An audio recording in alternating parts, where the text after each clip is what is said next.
Ladies and gentlemen, the most transformative sport event on earth is about to begin. Those who are in the stadium are on their feet. It's just a long, niggly climb. Because it is desperation now. And there it is. Gold! What a result! Another remarkable athlete about to write another chapter in Paralympic history. Quiet, please. Hey. Bonjour and welcome to day 9 of the Paris 2024 Paralympics on Keep the Flame Alive, the podcast for fans of the Olympics and Paralympics. I am your host, Jill Jarris, coming to you from the Hotel du podcast. Joined as always by my lovely co-host, Alison Brown. Alison, bonjour. I'm not even going to say ça va because I know you are très bien. I'm okay. Oh, stop it. Stop that right now. We all saw the picture on Facebook. It was the greatest moment of my life. No, it was. I spent some time at Team USA house today, and I had some fun With? Chakaoki. Lucky. And since, as I said to him, we were off the clock, we did a selfie. Very nice. Very nice. We have some stuff in the follow-up file. So speaking of Chuck, I mentioned yesterday that he seemed to really enjoy the monster block. Mm-hmm. He confirmed that is his new favorite thing. But here was the really great part about it. Brody Roble, who is a sled hockey player, we saw him play in Beijing. Yeah, we did. He has been all over the place in Paris. Oh. He's who I saw at the HPC trying all the sports. Oh, okay. He was with Chuck last night, and apparently they all thought that the chant was monster truck until the fourth quarter, which made me just love them both all the more. But they had a grand old time at sitting volleyball yelling monster truck. Good. Well, there you go. Other little follow-up that I came across today, and I wanted to mention it. Alice Tay of Great Britain, she won 2 golds, a silver, and a bronze. She won 2 medals in Rio as a very young teenager. Last year, or rather in January 2022, she had her club foot amputated. Oh, wow. And had to completely relearn how to do her stroke, how to do her kick, how to compete in swimming at an elite level. She was reclassed, so she had to compete in a new class. And she came back and had the best Paralympics of her career. Wow. That is amazing. Let's begin the baguette.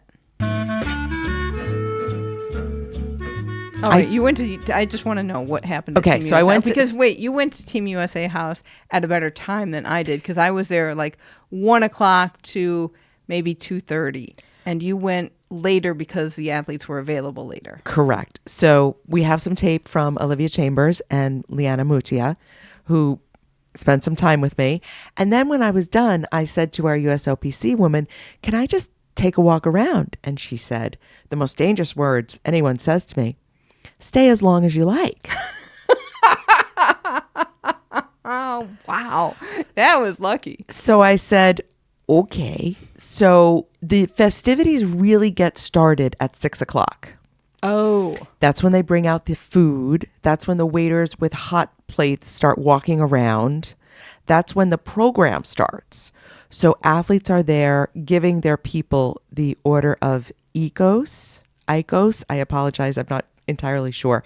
And these are those medals to give to the special person who helped you get your Paralympic medal. Oh, that's cool. So Ian Seidenfeld was there, gave it to his dad. Liana gave it to her coach. Olivia gave one to her coach and one to her mom. So different. Someone gave it to his brother. So there's who's ever been an inspiration, a support. So they come up and each of the athletes comes up and speaks and has the opportunity to give one of these away. And then they'll interview different people. Wait a second.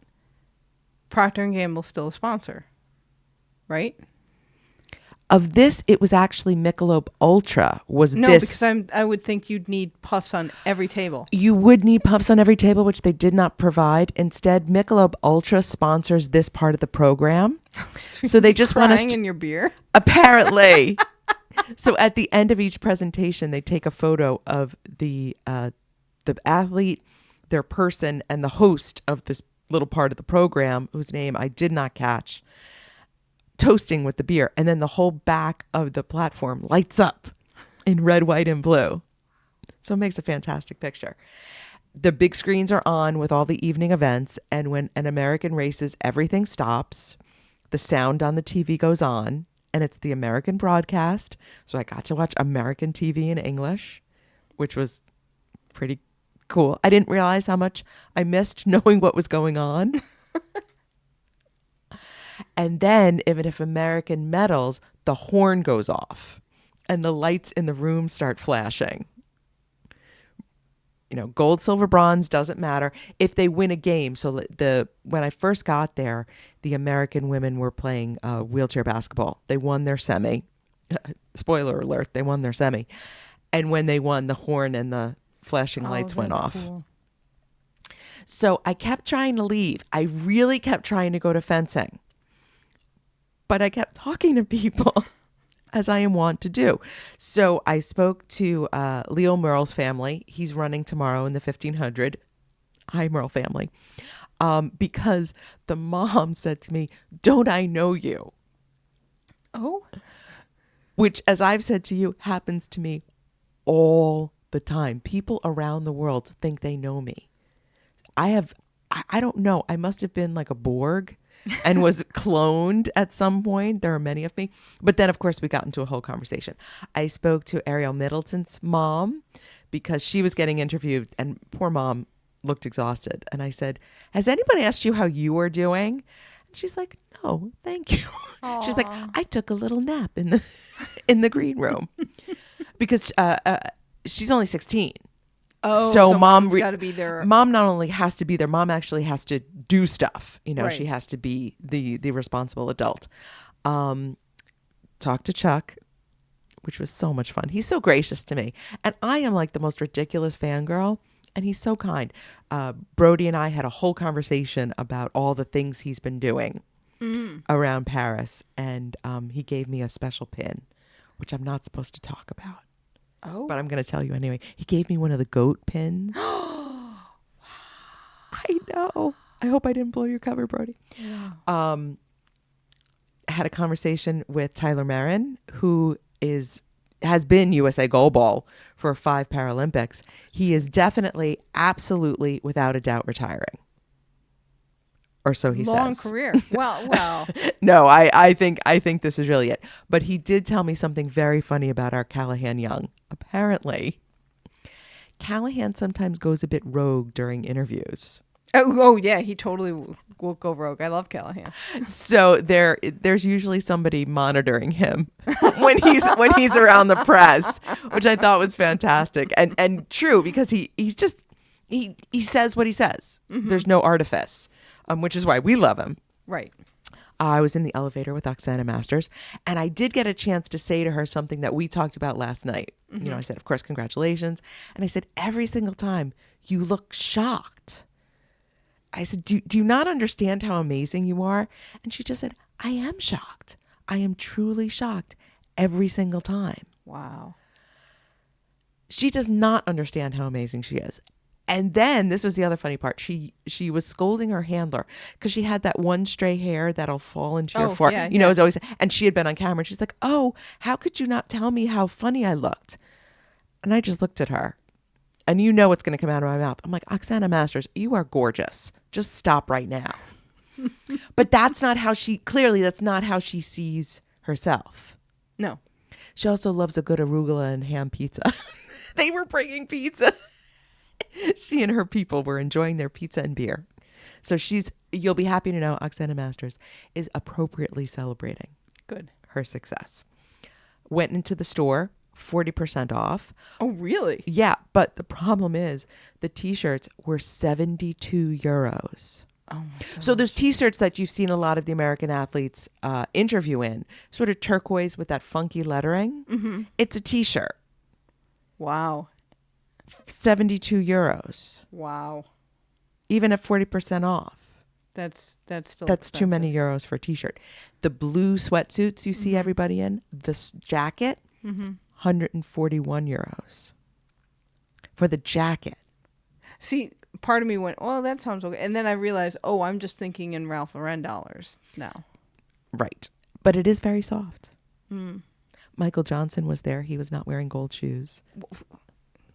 I just want him to wear gold shoes all the time, like for the rest of his life. Of course. I'm sure everybody wants him to. And then the couple races. This is why I kept not leaving, because then a race would come on. So the Hunter Woodhall race came on. Oh, well, there you go. And nothing that would have been crazy in there. It was the Leanne Smith swimming race. I was standing near a bunch of the other swimmers who were there that day. So Olivia and some of the others. So I kept not being able to leave. It wasn't my fault. Would it have been worth the money? Because you got a better thing. You've got a better sense of what it was like in there than I did. I'm of two minds. Mm-hmm. This was really a friends and family. That's who's, I think, been at the house for the Paralympics. Mm-hmm. I bet this is how it felt at previous cycles. Right. There were athletes, there was families, there was some press like me, but there wasn't just strangers. And that was kind of fun as a press person. But if I was the one stranger in the room, it would have been extremely uncomfortable. Because the fun is you're talking to people, but you're not talking them up. Right. I was talking to Chuck, but, I was saying to him, now that we've known each other all this time, we have to have a selfie. Right. So it wasn't a stranger coming up and being like, hi, I'm a fan. Though I probably, though he saw me and he started laughing, which was fantastic. And I also got to see, people from Judo, people from Blind Athletic, people that we've met over the last couple of years, the officials, some USOPC people. I think at the Olympics, it had a very different feel, much more crowded, much more. Hobnobby. Yeah. And also you're at a staged party. This was very relaxed. So I wouldn't have wanted as a public person to pay to go into this, because it would have felt like I was crashing somebody else's wedding. Okay. And I don't know if the Olympics, what it was like, because I think it was a very different scene. But the hot dogs were gourmet. And there was ice. Oh my goodness. That bartender, she understood. I went over and I just said, I just want a Diet Coke with as much ice as you can put in there. And every time I went back, she added more ice to the glass. That's worth the price of admission. All right. Well, I will say, a good map day, in that I know we leave in a few days, but things in the map are finally clicking into place in my head, the map in my head. So I was supposed to be at Para-Equestrian all day. I was not at Para-Equestrian all day. I had a little not a field trip. Went to the Paris Media Center for something. And after I had my breakfast, which was late, and I ate big so that I didn't have to necessarily have lunch, I went and got ice cream at Bertillon because it was open. And I will say that if you go, you don't need to go to the ice cream place. They didn't have like 31 flavors that aren't at other restaurants. Just go find a restaurant that's got it. You'll be fine. But I went and I got my ice cream, and then I walked across the rest of the island. I'm like, I'm by the Hotel de Ville. Let me walk through the Terrace de Joux. And have you ever gone over there? I've only seen the outside of it because we walked around it. You went in for the field trip thing, and I was like, well, let me look around. And there were people there, lots of kids, and I would say it's probably a good senior citizen hangout. But there were regular people there too, and they had screens on and the try things out, and it looked like it was a fun place to hang. When I came back tonight, it was DJ was on, and there were. I don't think it was super crowded, but it was. Well, loud, it's Friday, so that makes. It was loud, and it was people were having a good time though. Even if it was small. I also saw the entryway for where the horse and the knight are. You cannot see it from the. You need your outside. ticket. You need your ticket, and no, you need your ticket to go in right away. If you don't have a ticket, there is a line, but I don't know when they would be letting people in. It's just kind of wait for when there's space, kind of a line. So that is there. I'm like, that courtyard looks nice. Wish I could see the horse from here, but I couldn't, but that's okay.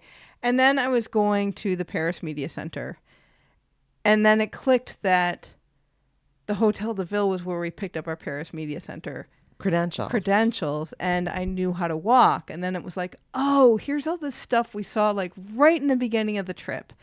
And then you notice a little bit more. Like, I didn't realize we walked by Renzo Piano's workshop, the architect. Oh. And so I'm like, ooh, this stuff is in the window. And, oh, we walked by this other thing that I saw. And it was like all this stuff. And Go ahead. We're our crying show. but it was just kind of nice. I will say that. Also nice because went to the Paris Media Center because they were having, you talked about yesterday at sitting volleyball, they had the Tri-It there. They had tri-sitting volleyball at the Paris Media Center They today. did not. They did too. It was so much fun. It was so hard. And they brought in this coach, and there was a player from the French team there. Wait, where was it? It was in the living room. It was in the media Paris center? Yes, in the media center. They Oh. set it up, and there was probably 8 of us. And then some people, or maybe there was like 10 and people crapped out early. I would have kept going. I would have been more sorry than I was in about an hour. It's hard. My obliques hurt. I thought my obliques were going to hurt after that wheelchair fencing lessons. Oh, no. My obliques hurt so much. I think I pulled something trying this sport. But it was really fun. The coach was hilarious because he'll go over to New York every once in a while and work with people. And we started out with balloons, trying to get that feel for balloons in the net. And then you move to balls. We tried to have a game, and people weren't always clear on the bump set spike thing, or even a set spike. And I wanted to do monster blocks, and I kept saying like monster blocks and ace. And nobody picked up on it. And then I realized probably none of these people had seen or been in the volleyball venues because they weren't accredited for those things, and they probably did not get tickets. So I was being the fool, but that was okay because I was having a good time. It's a monster truck. But yeah, it's a really, really hard sport. You whip your legs around a lot, and the agility you develop, it takes a lot of practice, I would say, but there's a lot of agility to develop. And it was funny because some people they had to put cushions down on the floor, and I just wanted to be like, dude, you can't do that. You can't put a cushion on the floor. You have to, it's butt, and keep one cheek down. Well, it's their first time, Jill. Bella Caroli Training Center. But I do have a little bit of video. The coach was hilarious, and he's was excited that I was excited, I will say. And he's just like, we have to do stuff he swore, grow the sport, because he loves it, obviously, and he sees what it's done for the people on his team, and he just wants more people to get that opportunity. So if you ever get the chance to try sitting volleyball, I would, because it's fun. There's different ball handling. You do use your core in a way that I didn't know was possible. And it's kind of fun to whip around on the floor and kind of scoop back and forth and learn how to move like that. So props to all the volleyball players out there, because they got a hard sport to play. What officiating or volunteer job would you like to do? So this morning I went to para-athletics. I did end up in the mix zone. One of the things that a volunteer is in charge of in the mix zone is basically being a traffic cop, because you have people in their racing wheelchairs come through the mix zone. Then you also have people in just wheelchairs. Then you'll have people in blades or motorized scooters, or there are a lot of vehicles coming through the mix zone. And you must obviously keep people safe, but there's no lanes. There's no stop signs. So the one of the volunteers was kind of walking through the athlete area, kind of stopping a racing wheelchair from rolling down and just plowing through someone. And I would like that, because I'd like to yell at people. Very good. I did go to Equestrian today. I think I would like the ring entrance job, which is 2 people, and they sit, or when a horse comes out, they are by the fence where they go in. And when the bell rings, they take away the little section of fence that the horse needs to go through. They let the horse pass. They put it back. And then they go sit in the bushes. What do you mean they sit in the bushes? There are 2 special bush areas with seats tucked inside them, so they're hidden from view, basically. From whose view? The horse? Maybe the horse. Oh. There was a lot of interesting stuff about equestrian. And because I didn't get to Olympic equestrian, I don't know if this is special to para, but... I have a feeling it isn't, because it's probably the horse that you're concerned about, not... The rider's fine. You got to worry about what the horse does. For this job and putting in the bushes, that I totally get would be the same. It was an interesting day at equestrian. It's fancy. I will say that. You know what else is fancy? Money. Money is fancy. You know what we aren't? We are not fancy. We are not fancy because we are an independent podcast and we are independently producing this, which means we got to come up with the money to get here and stay here for about 7 weeks to bring a coverage like none other for you. So if you have enjoyed your time with us during these games, stick around, because yes, we don't go away. We do not go. Whether you want us to or not, we do not go away when the games are over. Oh no, these women, they don't go away. But we do need help in keeping our flame alive. That cauldron light, that's going to go out. But not us. Not us, no, but we need help in making sure we don't go out. So please help keep our flame alive. We're asking for $20.24 right now. If a lot of you chip in, that really helps keep us going and keep our operating costs afloat so that we can prepare for Milan Cortina 2026, hopefully. Have actual wood in this room. We are in a fancy hotel and we got real wood, okay? Hotel du Podcast is... It's très chic. Très chic. But yeah, it's... we get home and I bet in like 2.5 months, we will get the please apply for accreditation for the next Olympics. So we always constantly have to think about that, and it costs a lot of money to prepare. So if you help us, we can help you have a fun next Olympics and Paralympics as well. You can find out how to support us at flamealivepod.com/support. There are a variety of options to choose from. If you decide to go the ongoing patron route, you get exclusive content that doesn't go anywhere else. There are photos for all paid patrons, and then there's a video and audio that goes to those of you at the $5 a month and up level. So flamealivepod.com/support. Daily results. We're going to start at athletics, which is where I started my day. First event that I was really focused in on was the men's javelin throw F54. This is Justin Phongsavant's class. He threw first. Oh no, he got first draw. He got first draw, and when I asked him about it, he said no, that he was happy, or he wasn't unhappy about it, because he felt like he could set the standard. Unfortunately, he did not have a great day setting that standard. None of his throws were above 30 meters. His best was 29.31. And his season's best was 31.81. All the medalists threw over 30, but if he had done his season's best, he would have won. By a lot, by a full meter. Justin, I'm so sorry. I know. I spoke to him after. We have a little bit of tape from him. And I did ask him the question that we always hate to ask, is the how are you feeling? Because as he was talking to me, he's smiling and being very, jovial is not the right word, but kind of at peace with everything. And the energy was good and his vibe was really good.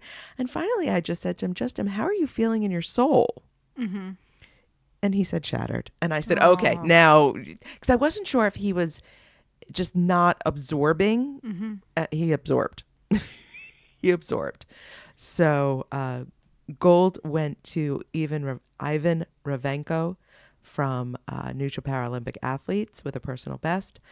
Silver to Edgar Ulysses Fuentes Yanes from Mexico, and bronze to Greece, Emmanuel Stefanidakis. So that was a little not a great way to start my day. But always talking to Justin will cheer me up a little bit. So lots of throws today. Men's discus, F37. Gold to Talaboy Yoldashev from Uzbekistan with a personal best. Jesse Seisu from Canada won silver. And Ali Haidar from Pakistan won bronze. For men's shot put, F57. Yasin... this is why I have you do the names. I can take over. It's because I'm ruining everybody's name, and I feel bad about it. That's okay. Probably done my fair share too. But you say it with much more confidence. Oh, well, there you go. There you go. Well, gold for that goes to Yasin Khosrafi from Iran, who got a Paralympic record. Silver to Tiago Polino dos Santos from Brazil. And bronze to Hokkaido Hotose Sema from India, who got a personal best on the day. In the women's shot put F12 class, it's moderate impairment. Oh, this is a visual impairment class. Gold goes to Assunta Lignati from Italy, silver to Safia Burkanova from Uzbekistan, and bronze to Zhao Yuping. Nobody had more fun on the podium than Assunta Lignati. Oh, yeah? Yes. First of all, the Italian anthem is very long. Oh. It really goes on and on. It has a whole warm-up, and then it starts with the lyrics. So I've got a lot of work to do to learn this anthem. Mm-hmm. And she just was having a party on that podium. Good. As were the Italian reporters down the row from me. I'm sure that's awesome. She also does like the Kenny Bednarek thing where he has a headband that he specializes for every competition. She has her eye mask that she links between Italy and the host country. So her eye mask this time was the Mona Lisa, which is painted by an Italian painter, Leonardo da Vinci. Very cool. Discus, women's discus F38, which is a low degree of mobility and coordination impairment.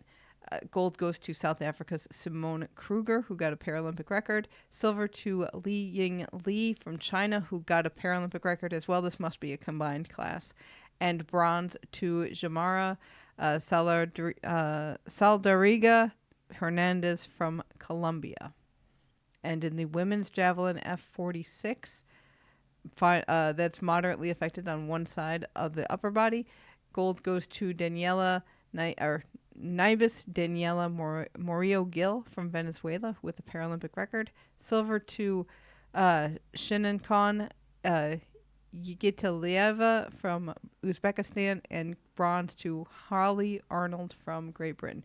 Where did they put all of this javelin? Because javelin is a long competition to begin with. It wasn't as long as you think it was. And some of these were in the morning and some of them were at night. But shot put and javelin were going on opposite sides of the field. Jumps were going in its normal jump pit, and then the races at the same time.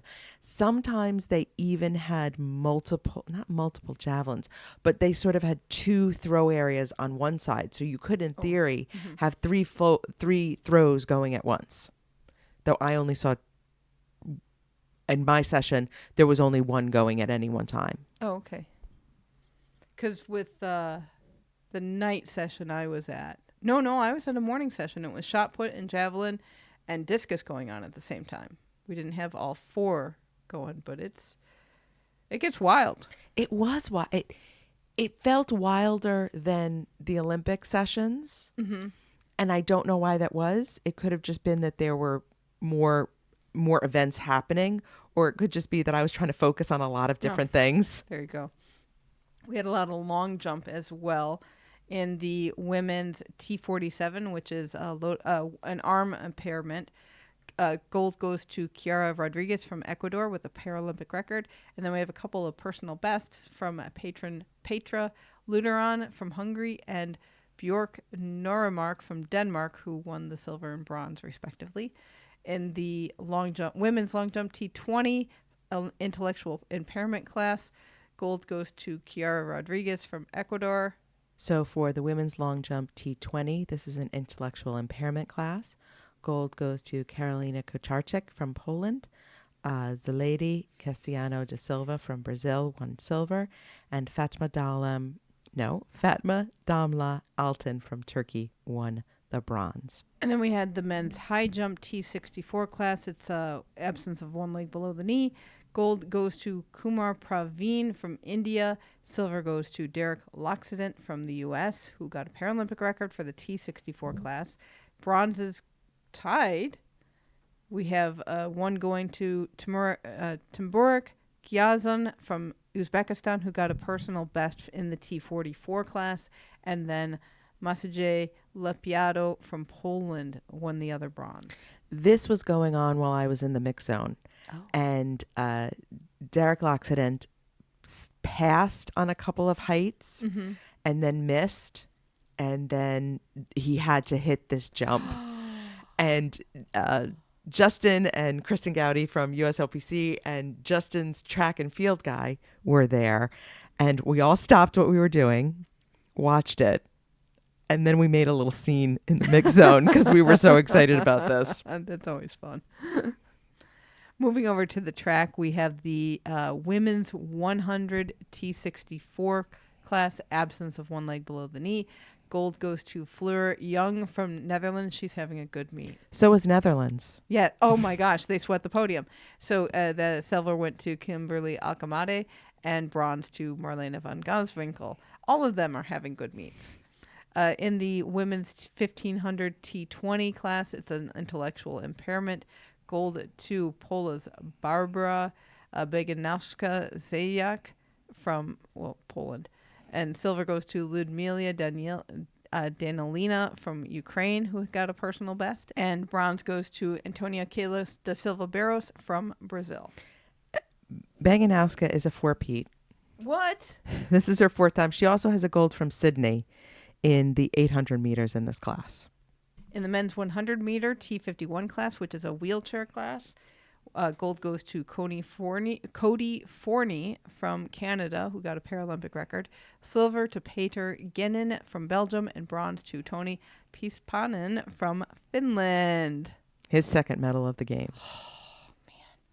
It's nice seeing Finland. It's nice because of listener Manu, but it's nice to have our listeners have people from their country winning medals, because not every country gets to be China in this games, who just sweeps podiums left and right.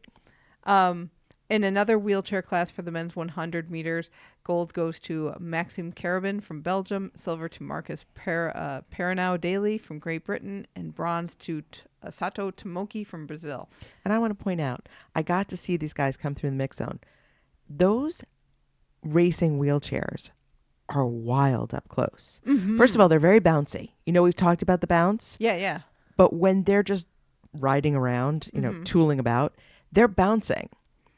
To the point where I was a little concerned somebody was going to do a header and like flip backwards. They really are. They're very maneuverable and designed for speed and very lightweight, it looks like. I got to try one. Maybe they'll have something in the living room tomorrow at the Paris Media Give Center. it a go. In the men's 400 meter T62 class, this is the Hunter Woodall class for Americans. He did take home the gold. Hunter Woodall, gold for USA. Silver goes to Johannes Flores from Germany, and bronze to Olivia Hendricks from Netherlands, who got a personal best. Very glad that Hunter Woodall won. Big relief. So is Tara. She was there, very happy, as was the entire Team USA house. But this is also his race, so yes. Glad, good on you, Hunter. And it was a pretty comfortable win. Oh, good. In the men's 1500 meter T20 class, which is intellectual impairment, gold went to Ben Sandilands from Great Britain. Silver went to Sandro Baeza from Portugal, who got a personal best. Oh, Ben got a world record, by the way. Just casual. And bronze went to Michael Brannigan from USA. There were runners collapsing all over the track at the end of this race. And a lot of 1500 racers do this. Mm-hmm. But the way these guys did it, they just didn't get up. They all just collapsed on the track and stayed there for a while. And I wanted to say, yes, I understand that inclination. And then we had your favorite. which I did get to watch at the Team USA house. Okay. 4x100 meter universal relay. Gold goes to China, silver to Great Britain, and bronze to the USA. I wanted to point out on Great Britain is Johnny Peacock, who was the star of London 2012. I didn't realize he was still in the mix and still running and still getting a medal. He also competed in the T60 400 meters, finishing 5th. That's good for as long. I mean, that was 12 years ago to be on top as the sport continues to evolve and get more competitive and more competitive. Wow, that's impressive. This is also for Tatiana McFadden from the U.S. was part of the bronze medal team, and she got her 21st medal overall. Who now she is the most decorated American Paralympic track and field athlete of all time, surpassing Bart Dodson, who competed from 1984 to 2000. He just stuck around forever. Right. Let's move over to para canoe. We had heats today in para canoe. We'll have medals tomorrow, but the one thing that's different about para canoe, Olympics has canoe and kayak. Para canoe has canoe and kayak and va, which is an outrigger canoe that has a second pontoon as a support float. They use a single blade paddle for it as well. And I'm bummed that I can't go out to see this because it is something I wanted to see in person, but there's just no way. Too many events, too many places. Right. And you could just keep seeing va. Right. And you might be able to see it. We're gonna try. It's on the schedule for Sunday. Exactly. Paracycling road class. We had several big races today out in Clichy-sous-Bois, which nobody can get to, right, except on a bicycle. We looked this up, and it's the most isolated suburb of Paris. It's got no major highways, no public transportation going to it, and we were just like, let's stick a Paralympic event out where nobody can get to. I know. But I have to say, if you watched any of it, the town clearly turned out for this race. Yes, it is exciting. They are out and cheering, and they get to go through the woods. It looks very nice. And a second job that I thought I might want is the guy at the start who counts them down and uses his hand to count down. And he's got a suit on, and it looks really nice. And go. Anyway, we had the men's C to 4 to 5 road race today. Gold goes to Yehor Dementiev from Ukraine. Silver to Kevin Lecunf from France. And bronze to Martin van der Poel from Netherlands. In the women's C 4 to 5 race, gold goes to Great Britain's Dame Sarah Story. Again. Silver goes to France's Heidi Gauguin. And bronze to Paula Andrea Osavaloza from Colombia. Our Samantha Bosco finished 4th. The gold and silver were a photo finish. They have the exact same time as their official time. And Osavalova and Sammy were in the lead pack. There was 4 of them that did a first breakaway. And they had matching times up until 42.6 kilometers. She was hanging in there. The other 3 stayed together. Samantha fell back a little bit, but the bronze was only 0.2 back. Wow. This was a tight race. In the men's B road race, it's a visually impaired class. So we had men's and women's B road races for visual impairment classes. Gold for the men goes to Tristan Bangma from Netherlands with Patrick Boss as his pilot. Silver to Vincent Terschur from Netherlands with Timo Fransen. And bronze to Alexander Joveres from France with Johan Payot. And for the women, Sophie Unwin from Great Britain wins with Jenny Hall. Silver to Katie George Dunlevy from Ireland with Linda Kelly. And bronze to Laura Feichi from Great Britain with Corinne Hall. I feel like with every B race, these are the 3 names we've said. Yeah, I know. I thought this for a second. I thought, didn't we already do this? The answer is yes. They've switched around a few times, but I think they've all won. I won't say it, but I'll say it anyway. I think they've all won one of each. Excellent. In Para-Equestrian. So I did go out. This was the team event, which is a mix of classes. All 5 classes go. It was an all-day thing, and I got there for the end of one class. I saw the end of grade 2 and then saw all of grade 3. It's interesting, the whole production, partially because you have to be quiet. I didn't know why, and so we had silent clapping, which was waving your hands. Like jazz hands? Yes, like jazz hands. So they were silent clapping. This was extremely hard for the French to do when the French rider came out.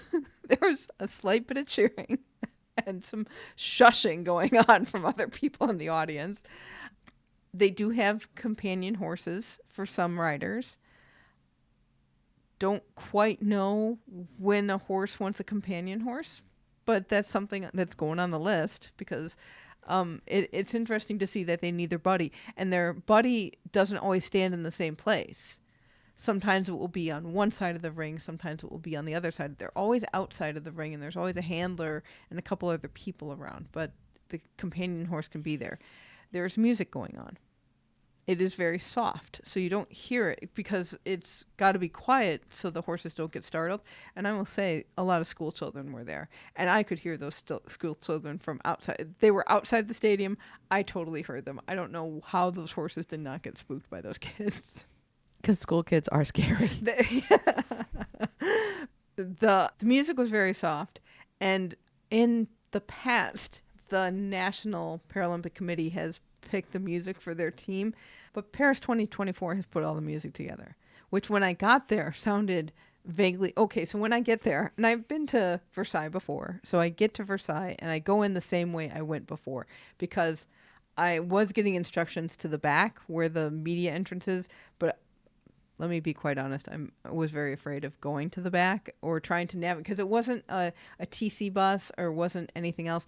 It was, I should have gone to a different train station and taken some sort of tram or local bus that would have driven all through the town and then dropped me off at the back gate, hopefully. And then on the way out, again, my mobile data has crapped out on me. So I had to go back into the media center to get enough data. I had to get the Wi-Fi so that I could get directions. And the transport app was telling me, no, just go right out this back door and take some random thing, and you'll supposedly get to where you want to go, which I was afraid of because the sun was starting to go down, and I can't be wandering around the back end of Versailles at night. You know? Do you think the ghost of Louis XIV is coming for you? Probably. And so I went with everybody else, found a different train, found everything I needed. Maybe it was a little longer. I don't know, but it was safe. You made it back to me in one piece. That's so right. I am grateful. Right. And I did get to trade pins with one of the Dutch team members, support staff, I think, and I got the wooden shoes. You did. We did well with pins today. We did do well with pins today. So when you go into Versailles with the regular people, we do have a separate line to go in, but they don't x-ray our bags. Really? No, they just look through them a little bit, and they're just like, get it off. Don't have anything metal because you got to go through. They're more concerned about that metal detector. And so you go in, and I knew what stand the Media Tribune was, but I did see a Media Tribune sign. I went, a sign, awesome. Go in, and you couldn't go in until the horse was done. That makes perfect sense. And all the volunteers were being very, very quiet. And I was handing them pins, and they were like, thank you. Merci. Very, very quiet.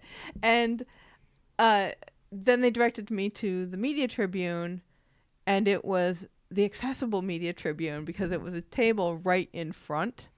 And I was looking back up at the Media Tribune going, I'm supposed to be up there. And I sat there and nobody is sitting there, and we're almost done with the day. We have like another hour to go.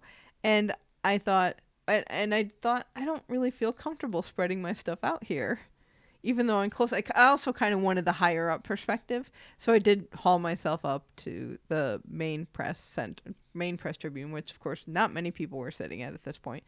But, the music they were playing, very soft, and when I first heard it, it sounded vaguely Paris 2024 theme song, But then it shifted, and I couldn't quite figure out what was going on, because I did hear Copacabana. I did hear, I think it was that Shania Twain song, Let's Go Girls. I think there was a little, but it was all like instrumental, schlocky versions of it. And then I think I got something that was hooked on classics. And there was an O Sole Mio in there somewhere. There's always an O Solo Mio. Was there a Malagueña? I don't know. You say that like I know what it is. I just block that out because it's used all the time. And there was that Funicula song. That was in there too. It was just I didn't understand. I didn't understand why they chose it. And stuff didn't end right. Wasn't matched up with what they were doing. I will say one really cool thing was that they have live scoring that you can see. So there's little I don't want to say scoreboards, but probably digital signage on the ground. And I believe it was on all sides of the venue. And it would say what the move was and how they scored. It was a little bit behind what they were actually doing. And that took me a few riders to figure out. I'm like, oh, I got to figure out what they just did and how that scored, because I don't know all of the steps and what they all look like and all the things. I will say it was pretty cool to watch, but I needed to be more educated myself. I did notice, I saw Rebecca Hart, who was with the U.S., I could tell that she was the best out there. And Team USA did win gold out of all that. Silver went to Netherlands. Bronze went to Germany. Great Britain placed further down, but I wanted to mention that Natasha Baker, who's on Great Britain, 4-time Paralympian, riding Dawn Chorus here, she had a son last year. And overall, she has 9 Paralympic medals.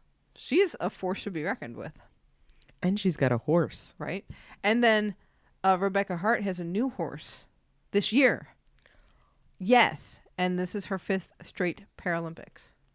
This is the first time the United States has won gold in team paradressage. They are very excited about that. Yeah, and Rebecca Hart won gold. This has been an extremely successful Paralympics for paradressage USA. Very nice. The medal ceremony was very involved. It's probably the most beautiful podium set because they trucked in greenery along with that. So the podium got set up in the ring, but they had pickup trucks hauling in. Oh, you're serious? When you say trucked in, you actually mean trucks? Yes, they brought pickup trucks with trailers on the back that had the pieces of the podium, and volunteers put all that together.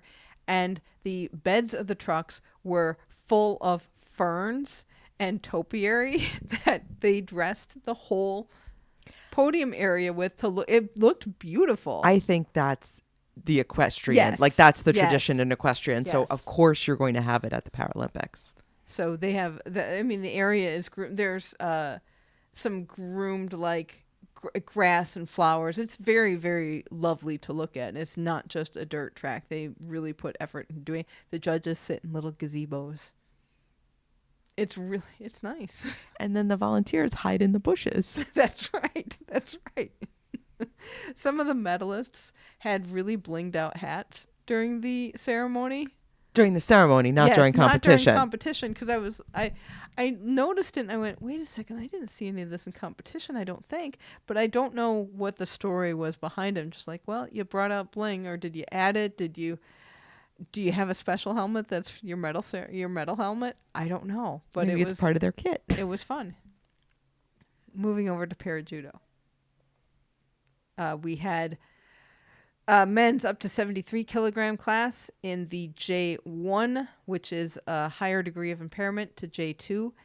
The gold went to Florin Alexandru Bologa from Romania, silver to Yergali Shami from Kazakhstan, bronzes went to Lennart Sass from Germany, and Jabrilo Ivafa from Portugal.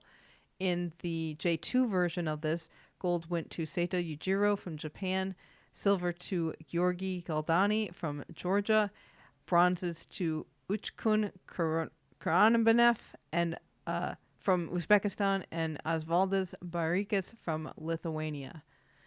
For the women in the up to 57 kilogram J2, gold goes to Hirosa Junko from Japan, silver to Kamushkan Kodyeva from Uzbekistan, bronzes to Diana Fedosova from Kazakhstan, and Marta Arshepano from Spain.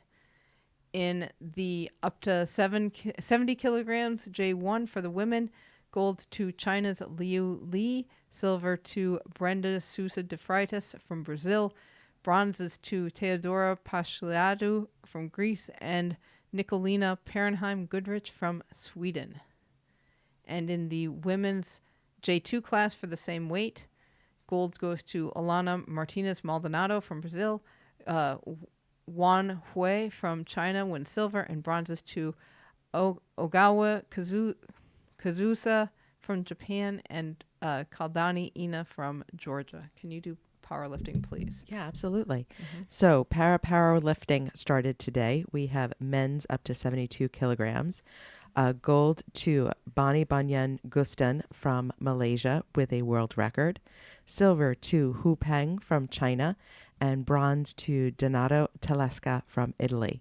In the women's up to 61 kilograms, Onyin Yeki Mark from Nigeria with a world record won gold. Ku Jiang Jin from China won silver, and Amalia Perez Vasquez from Mexico won bronze. In the women's up to 67 kilograms,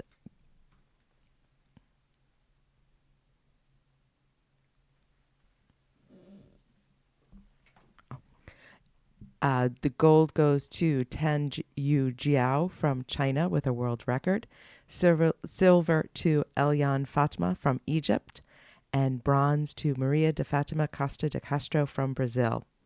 And finally, in the men's up to 80 kilograms, Ruhala Rastami from Iran with another world record won gold, Gu Xiaofei from China won silver, and Rasul Motion from Iraq won bronze. I always expect world records to go down in powerlifting. Well, these people are so strong. Every single one of these golds is a world record. Moving over to Paris swimming, after equestrian, I thought, it's only like 6. I have time to go to something. What shall I go to? And I realized that swimming isn't that far. It's still like an hour plus to get there. But it's were you in the able, same side of the city. Were you able to just shoot on the RER? Yeah, I actually took a different RER that went north to La Defense. It still took a long time, but I got there. And I thought, well, I'll have an hour. That'll be great. Well, I had an hour to watch like 2.5 races and a lot of medal ceremonies. That was my hour of Paris swimming. And I'm going in and people are streaming out and like, why are you leaving already? There's still stuff to do. And then I realized that no, it's all medal ceremonies and your person is done. But it was still a fun night. People are still cheering like crazy for all of the swimmers. We had several men's 50 freestyle and women's 50 freestyle races. For the men's S3 class, which is legs and trunk, gold goes to Umut Unlu from Turkey, silver to Denis Ostapchenko from Ukraine, and bronze to Yosha Tim Alexander Topf from Germany. In the S4 class, which is moderate level of coordination affection, gold goes to Sebastian Masabi from Canada with a new world record, silver to Suzuki Takayuki from Japan, and bronze to Ami Omer Dadaon from Israel. So the women's 50 freestyle S4 is the race that I saw with my new friends from the U.S. swim team at Team USA House. So gold went to the United States, Leanne Smith, with a world record, just to make the buzzer go even louder. Mm-hmm. Silver to Tanya Schultz from Germany, and bronze to Rachel Watson from Australia. It was a lot of freestyle tonight here. In the men's 100 meter S8 class, Gold went to Callum Simpson from Australia. Silver to Noah Jaffe from USA. Bronze to Alberto Amodeo from Italy. Noah just lost this race. I saw this on the feed. And he was doing fine on the medal stand, and then he went to see his family, and then he lost it. And they were so thrilled for him and happy and proud, but you could tell that's when he just was like, I lost the gold. So that was a little rough. No, it's okay. Silver is a beautiful medal. And you beat everybody else. That's right. I mean, it's hardly I said this today to Liana, like, you can't shake a stick at that silver medal. Right. S6 class, which is a one-side impairment. Gold goes for men's 400-meter freestyle. We also have the women in this too. Gold goes to Alison Enrique Glock from Brazil. Silver to Antonio Fantin from Italy. And bronze to Jesus Alberto Gutierrez Bermudez from Mexico for the women. Gold goes to China's Jiang Yuyan. Silver to Nora Meister from Switzerland. And bronze to Maisie Summers Newton from Great Britain. In the S5 class, we have a couple of 50-meter butterfly races. China sweeps the podium for the men. Guojing Chen, Wan Wei Yi, and Wan Li Chao, gold, silver, and bronze. Women almost do a sweep. Gold and silver go to China. That's for Lu Dong, who set a world record, and He Shengao. And then bronze went to Sylvie Öztürk from Turkey. We have next in the butterfly S11 class, which is visual impairment. Gold goes to Kimura Keiichi from Japan with a Paralympic record. Silver to Danilo Chafarov from Ukraine, and bronze to Japan's Tomito Uchu. In the S9, 100-meter butterfly men, gold to Simone Barlam from Italy. Silver to Timothy Hodge from Australia, and bronze to Lewis Bishop from Australia. In the women's 100-meter butterfly S9, gold goes to Christy Raleigh-Crossley from USA with a Paralympic record. Silver to Sophia Konkoli from Hungary, and bronze to Emily Beecroft from Australia. S10, which is highest level of mobility and coordination in the swimmers. Men's and women's 100-meter back for the men. Gold goes to Olivier van der Voort from Netherlands. Silver to Stefano Raimondi from Italy. We've heard that name before. And bronze to Thomas Gallagher from Australia. For the women, Bianca Pop from Hungary won gold. Alexander Truitt from USA is silver. And Emmeline Pierre from France wins bronze. So we should see her on Kelju soon. Probably tomorrow night. You know, my love of Kelju will not stop. And Kelju, we actually realized, I actually put 2 and 2 together today because my brain has not been good, and realized it's a live studio audience. There might be tickets available. And there are, but they're all gone for the rest of the games. I'm sure they got scooped up very quickly because Kelju is fantastic. And the audience is also quite small. It is a small audience because it looks like they're filming in the Grand Palais, which I will be at tomorrow for fencing. And I'm going to have to start poking around and going, Kelju, where are you? Kelju. Love Kelju. And finally, for the swimming, we end on the S14 class, which is intellectual impairments. 100-meter backstroke for both men and women. Gold for the men goes to Benjamin Hance from Australia. Silver to Gabriel Bandera from Brazil. And bronze to Great Britain's Mark Thompson. For the women, Poppy Maskill from Great Britain wins gold. Silver to Valeria Shabalina from Neutral Paralympic Athletes. And bronze to Olivia Newman-Baronius from Great Britain. We have table tennis. And we've got lots of classes finishing up, which is fantastic. So men's singles class 1, Yunier Fernandez from Cuba won gold. Robert Davies from Great Britain won silver. This is another 2 bronze sport. Federico Falco from Italy and Andre Major from Hungary. In the men's singles class 6, Matteo Perenzan from Italy won gold. Rungjan Tanayayam from Thailand won silver. And Peter Rossemeyer from Denmark and Ian Seinfeld from the United States won bronze. Peter Rosenmeyer was the Dane that I saw play. Oh, cool. And the Danes went absolutely nuts. So I'm glad he ended up with a medal because, again, Streamers everywhere. streamers everywhere. And honestly, those Danish mans might have rioted. There's no para table tennis riot like a Danish table tennis riot. They take the tables and bash them over people's heads and take them. I mean, they're paddles. There are paddles. In the men's singles class 6, Yan Shuo from China won gold. William Bailey from Great Britain won silver. And Jean-Paul Montanis from the Netherlands and Charlampong Pongpu from Thailand won bronze. A couple of women's singles classes, 1 and 2. Giada Rossi from Italy won gold. Lu Jiang from China won silver. Dorada Bakla and Seo Su Yan from Poland and Korea win bronze. And finally, in women's singles class 3, Andela Muscinek-Vincetic from Croatia won gold.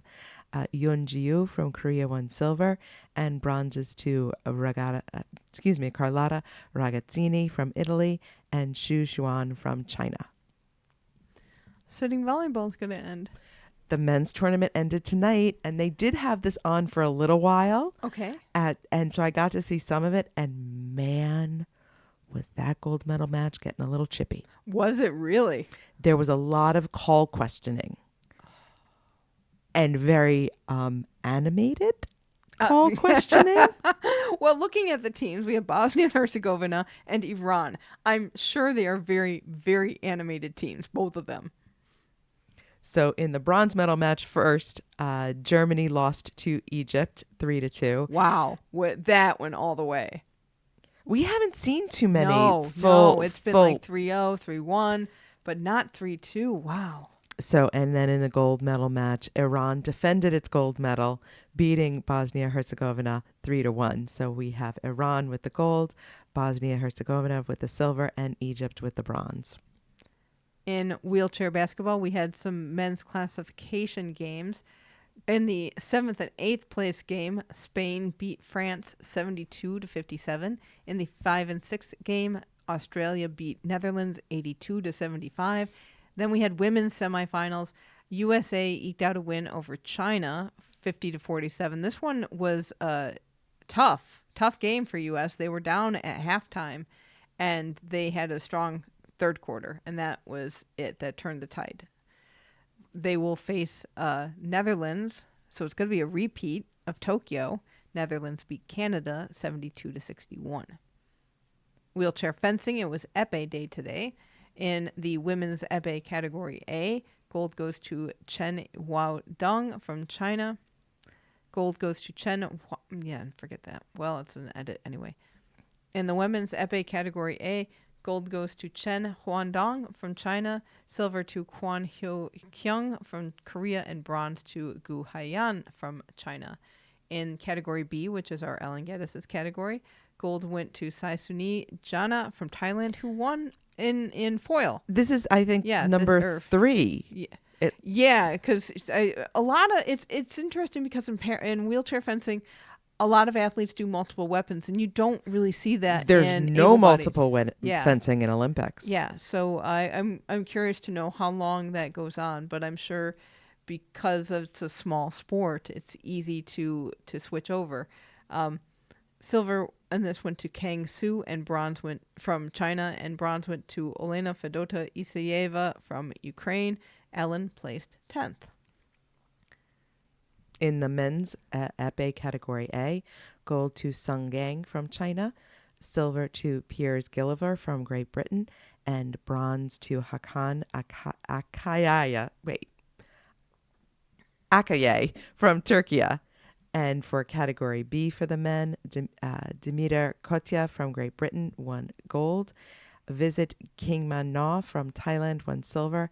And Michael Dabrowski from Poland won bronze. And wheelchair tennis, I believe, finished today? No, I think the men are not done. Okay, yeah, the men are not done. But we had the women's singles today. Bit of an upset again. Kamaji Yu from Japan beat Didi de Groot from the Netherlands 466364. So that went the distance. And then in the bronze medal, tell me the name because I apparently have pronounced this wrong. Aniek Van Koot from the Netherlands won bronze. And then in the men's doubles, Great Britain team of Alfie Hewitt and Gordon Reed won gold. The Japanese team of Miki Takuya, thank you, and Oto Takedo won silver. And Spain won the bronze. That's Daniel Kawasaki and Martin De La Puente. And that does it for today. Except for giving our mascot Waldo a shout out. Absolutely. So Waldo is an indoor cat, but back in 2020, he headed out for an adventure and was gone for 89 days. Whoa. So needless to say, listener Cindy did everything possible to bring Waldo home, but she was reunited with the help of a very kind family who found a very friendly cat in the playground.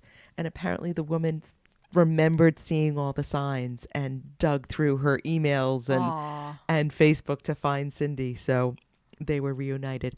Cindy made a point of saying that Waldo's never ventured out again. So apparently the adventure was not what Waldo expected. Aw, poor guy. And we thank Cindy and Waldo very much for sharing with Silk Prasadan. How's our medal count doing? We got no new medals today because we counted Ian's in yesterday, even though they were awarded today. So we're still at 9 gold, 5 silver, 3 bronze. We are tied for 22nd with Switzerland. That is good to me. But we still have more chances tomorrow. Dennis Connors cycles in the men's T12 road race. Louise Sugden competes in the women's up to 79 kilogram class of para-powerlifting. We got last races in the pool. Mackenzie Cohen in the women's S7 50-meter butterfly and Jessica Long in the women's S8 100-meter butterfly. Ellen Geddes fences in the women's epee team event. Laura Webster, Kaleo Kanaheli McClay, and the rest of Team USA's women's sitting volleyball play China for gold. And Brian Bell and Team USA men's wheelchair basketball play Great Britain for gold. And that's going to do it for this episode. Thank you to our researcher, Elizabeth Emery. And if you want to get in touch with us, you can find us on X, YouTube, and Instagram at FlameAlivePod. Send us an email at flamealivepod@gmail.com. Call or text us at 208-352-6348. That's 208-FLAME-IT. Chat with us and other fans on our Facebook group, Keep the Flame Alive Podcast. And to get our daily special Games Time newsletter, sign up at our website, flamealivepod.com. Join us again tomorrow for more action from Paris, and please hang out with us in our Facebook group because that is hoppin'. We do have tape after this. There is Olivia Chambers, Liana Mutia, and Justin Phongsavanh.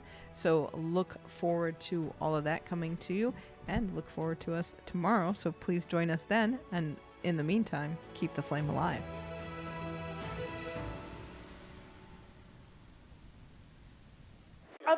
I told you I was coming. I'm so happy you're here. Not the day you wanted. No. You looked super frustrated. Were you frustrated with, what were you frustrated with, and if that's what I was seeing? Expectations are always high. You go into any competition, you're wanting to win. I went into this competition ranked number 1 in the world, where my season's best was equivalent to and higher than everyone else's PR in the field, besides one guy. But I think, it's one of those things where you can do great things, you could do it. It's just putting it together on a given day. And today I wasn't able to make the changes that were needed to get on the podium. But, it's a lesson learned moving forward. It's just it's a hard lesson to learn, especially in front of 50,000 people. Yeah, and talking to me is probably like the last thing you want to do. No, right no, now. you're fine. You're fine. Did going first throw you off? No, Okay. no. If anything, it was one of those situations where if I can go out and set a tone right away, I will strike fear of God into every single person. And that's exactly the mentality I had going in. If I was last like I was in Tokyo, now I'm playing catch up. Now that's when the real pressure comes in, is when you know what you have to throw and you have to rise to the occasion. Just like in Tokyo, it was crazy because I was just talking about this. What won gold in Tokyo was a meter further than what won gold here. So, but luckily we had more people here, the average was higher, and so the competition's getting greater, so hopefully come LA we have more people and we get bigger throws. How are you doing just in your soul right now? You're doing, Shattered. It's yeah. absolutely shattered. I mean, we just finished the season with the 4th place at World and the 4th place of the games, but still ranked number 1 somehow. So it's when it comes down, it's just you need consistency, and I needed consistency in this. But we've had a lot of wrenches thrown in the plans this year, a lot of things that have happened that were out of my control. Between injuries and accidents and whatnot, it was not an ideal situation. We were able to turn around and run at trials. And unfortunately, we weren't able to piece it back together in time, which, I can only control what I can control, and this time I wasn't able to control everything. Wow. Well, thank you, Justin. So, Liana Mutia, silver medalist. Congratulations. Yes. That's very exciting. As I mentioned, Jill couldn't come today, but she had questions she wanted to ask you. My body is ready. She noticed on the podium you were very, very serious. But then after the podium, it was a very different story. So what was that happening? Oh, I couldn't tell if they wanted me smiling or frowning or whatever. So I just kind of held my face until, not literally, although that would have been a little bit funny, until I felt that it was natural to just act the way I normally act. So that was nice. Are you very good friends with the gold medalist? Because that is what seemed to be the case, your relationship with the gold medalist. Oh, I don't really have any enemies or any animosity towards any of my opponents, because it's just a job, and I think that would be a little strange if there were any sort of rivalry. How do you feel? I mean, obviously the result was great, but how do you feel like the competition went for you? Decent. I wish I could have gotten a gold. I'll be there to, I guess, try for one in LA, or I guess to get one in LA. That's a better way of putting it. So, yeah, I guess that really sums it up. Disappointed. Has anything surprised you about this time versus last time? I didn't think I would get that emotional after every single match. I thought that I'd really gone through every emotion before and after fighting, but I guess I hadn't, so that was nice. That first match was one of those blink and you missed it Correct. kind of matches. And when you have a match like that, is it almost anticlimactic and then to try and get your head ready for the next match? Not particularly. With any and all of my matches, I like to simply finish them as quickly as possible, simply because I am not that athletic and I'm really not that strong, despite somehow winning a not gold medal, sorry, despite somehow winning a silver medal. Yeah. What are you going to do in the next couple days? I would like to take as many naps as possible. I won't even lie to you. I am running on 4 hours of sleep. I had to go be back on call to work today, and I was actually just done with a meeting by the time I was transported here, physically. When you say you go back to work and on call, what do you mean? I brought work with me. I had... I could have, not done that, but... I don't know. I really like what I do, but also I think it would have been a very bad idea to leave things as they were, despite the fact that I am here, I was here competing because I'm done competing now. I still have a normal life to take care of, and I don't exactly want to let that rot while I go and do my extracurricular activities. You mentioned being a little sore. I am a little sore. So what was that from? My second match, I bruised my ribs. I think I have a torn labrum in my left hip. I've blown out my left shoulder. I've broken all my fingers before, so sometimes they get a little sore just from gripping because they get dislocated quite easily. That's on me though, honestly. Who knows? Whatever. I'm also old. I'm 25. So I have to go watch my body a little bit more than when I was younger. So emotions 24 hours out, and then we're going to talk a month from now. Mm-hmm. So where's your head today? I was more content yesterday, thinking I got a silver medal. That's fine. I'm pretty okay. 66% success rate. But now that I look back at it, I'm disappointed. I think I could have done more. I think I could have done more prep. I'm definitely not like a physical player, but I am the smartest player. There must have been some other way I could have oh my, I could have gotten around that the Chinese player. But she is very strong. A silver medal is nothing to shake a stick at. I'll shake a stick at it. I'll shake a stick at a silver medal anytime. That is why you are here and I'm not, because that's the attitude. Really? Oh, is it? I don't even know. I think I'm just a little bit stubborn. And I also have gold jewelry, and I like to match. So the silver medal in my pocket right now does not match my gold jewelry. Can I see it? Oh, yes, you can. Because I do want to take a picture.